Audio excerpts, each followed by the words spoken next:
scapegoat, papaalisin sa east, a symbol that people are going away from God, di ba?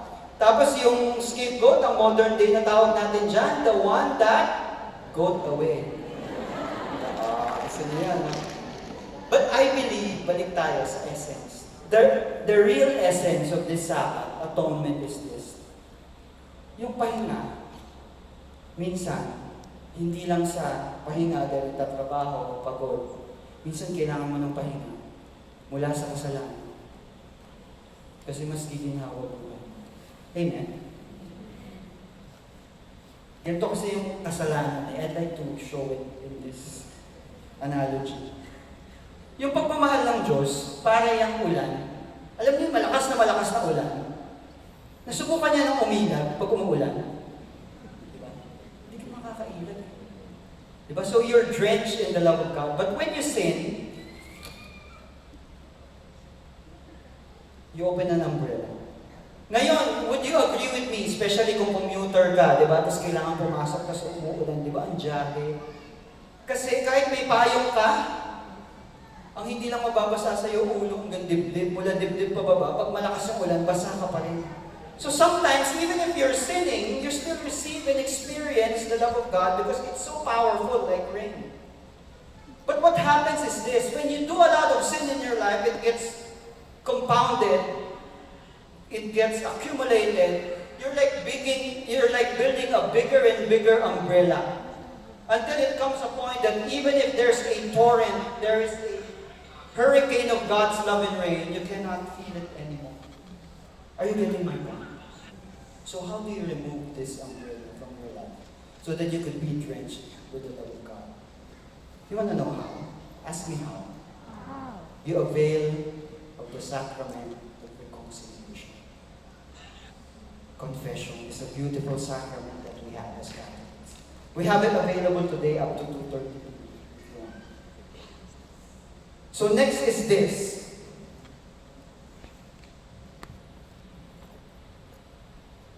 Parang nag-iba po yung slide, no? The next festival is this, Tabernacles. Ito, Tabernacles, hindi na ginagawa ngayon, pero ito, parang ano to eh, they go out and they make tents. Uso yan ngayon eh, napapansin nyo, yung camping. Diba? They go out because they reenact their life in the wilderness. Kasi naalala nyo sa wilderness, anong nangyari? Meron yung tabernacle sa gitna. Diba? Tapos nandun sila living in tents. Tapos yung presence ni Lord nandun lang sa tabernacle. And if you remember, several Sundays ago, meron tayong gospel about Jesus bringing Peter and John in the mountain, the transfiguration. Do you remember that? Diba? Tapos diba, magtataka ka, bakit ang sinabi ni Peter, nung lumabas si Jesus, Moses and Elijah, Lord, gawa tayong tent. Dito na lang tayo. Parang ngayon, para mas ma-appreciate mo yung essence nun, because they are familiar with the festival of the tabernacle. So we are out in the wilderness, nag-reveal si God na presence niya, let's build a tent. We should celebrate, we should rest. Yun ang ibig sabihin, no? So, anong application nito? Anong essence nito sa atin ngayon?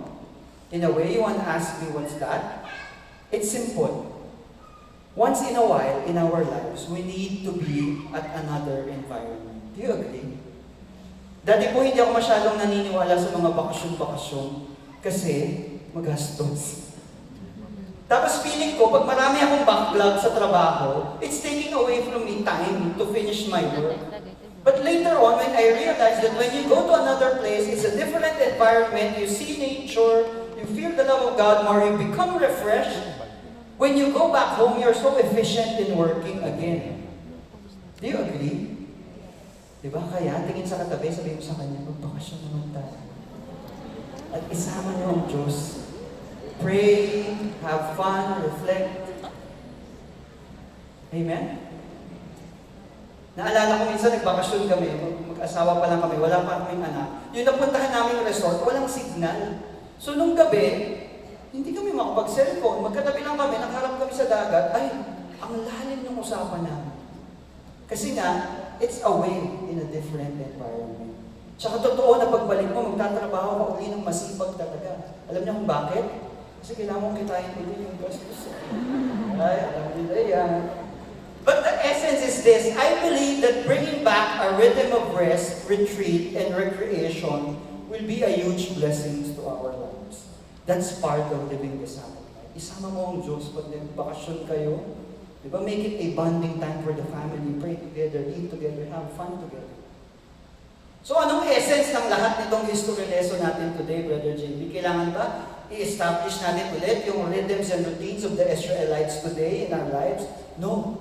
That is not what we wanted to do. Even the Apostle Paul says this in Colossians. Ang sabi niya, so don't let anyone condemn you for what you eat or drink, or for not celebrating certain holy days or new moon ceremonies or Sabbaths.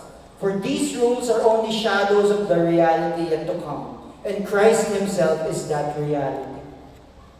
That's why I love that in our homily earlier, it is shown that the essence of the Sabbath is rest. And for the blind man, no amount of not doing any work will give him rest. You want to know why?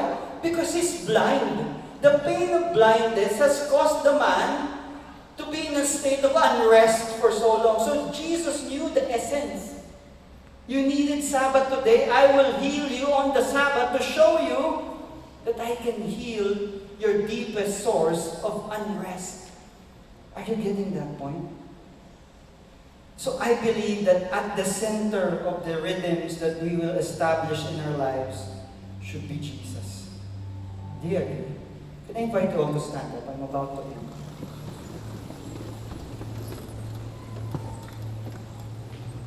Living the Sabbath life means resting. Pero gustong-gusto ko yung Tagalog na word ng rest. Ano yung Tagalog ng rest? Pahinga. Ang root word, hinga. Breathing gives us life. Alam niyo po, if I may share, one thing that gives me so much unrest lately is actually earning good income. I'm good at managing finances because that's my passion and that's what I do for work now. So nasanay po kami, alam niyo yung kasabihan na hanggat mailiit ang kumot, matutong mamaluktot. Dumating ako sa point na sobrang efficient ko na mamaluktot. Ang kailangan na talaga ngayon malaking kumot. Because I want to provide a better future for my child. My mother is also getting old. I want to give her a better quality of life. Dati mas nakapag out of town pa, nadala ko siya abroad. Ngayon, hindi lahat kaya ng finances ko because my daughter has a medical condition, a lot of treatments, a lot of medicines. And it gives me unrest at night because, Lord, for the first time in my life, sobra akong gigil. Lord, kailangan ko talaga ng pera. Kasi ang daming panahon, nung hindi pa ganito yung sitwasyon, I know that God provides and it flows smoothly. So it gives me unrest at night thinking about that. Lalo na, because the work I do for my clients is I actually create educational plans for them. I compute, kung gusto mo, Ateneo siya, dapat ito, nagsisave ka na this much. I prepare retirement plans for my clients. O dapat ito na sinisave mo, o yung rental income mo dito, this is the contribution, yung voluntary SSS mo. So I'm also applying it to my life, and then when I do the numbers, it doesn't fit. So what does it give me? Unrest. But thanks be to God that there is a rhythm of spending time with Him and others. We had one LG with Brother Mike Vinas. He's also a preacher from Malabo. Nagkukwentuhan kami kasi toddler din anak niya. And he has the same sentiments. Nasustress siya kasi ang daming oras na kailangan ibigay doon sa bata na hindi ka na masyado makarakit masyado. So, syempre, naturally, income comes down. But he was telling me that God told him that, yes, my child, money is important, but equally important is the time that you're giving your son. And that's something that transcends wealth. Natauhan siya. Nung sinabi niya sa akin, natauhan din kami. Nung mag-asawa kami, umuwi kami, nag-usap kami nung gabi. Aren't we blessed that our child has a medical condition, but when you look at her, you won't know that she has a condition because she's at par with every kid, at every milestone that there is. And what blew my mind was this. Last Monday, we go on a mass on Monday because I can't bring my daughter here. It might trigger her seizures. So we brought her to church. We were having mass. Usually, ang hilig po niyan sa Mass, yung bell. Diba? So bumili din kami ng bell kasi gusto niya makigaya din sa mga sakristan. Pero minumute ko lang yung bell kapag hindi pa oras. Kasi minsan po, wala pang bell, binella niya, nagtinginan yung mga sakristan. Sinong nagkamali ganyan? So nakamute na ako ngayon. Kasi she loves, she is fascinated by the bells. But this particular Monday, we were at Mass, we noticed she doing this. Then we showed the picture. That's during the consecration. And at that moment, God spoke to me. You're doing a good job.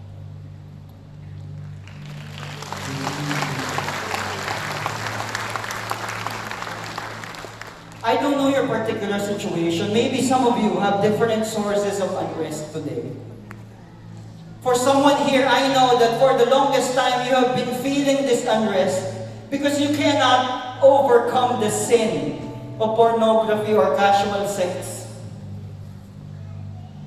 It gives you momentarily pleasure, but it's fleeting. For someone right here, I know that your unrest comes from material possessions. That even though you acquire so many branded bags, branded shoes, branded everything, travel to good destinations, somehow there is still unrest in your heart. For someone here, maybe your unrest comes in the form of providing for your family. You're trying your as hard to work, trying to make ends meet, but still it doesn't cut it. For someone, your unrest might be coming from the fact that your relationships right now in the family are troubled. You're not in speaking terms with your siblings probably or your parents.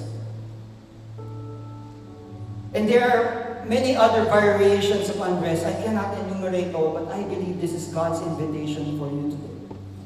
It's in Matthew chapter 11, verse 28. And He says, "Come to me, all of you who are weary and carry heavy burdens, and I will give you rest." Hinga ka, anak. Okay lang huminga. Okay lang mag-time out. Pero pag hihinga ka, punta ka sa akin.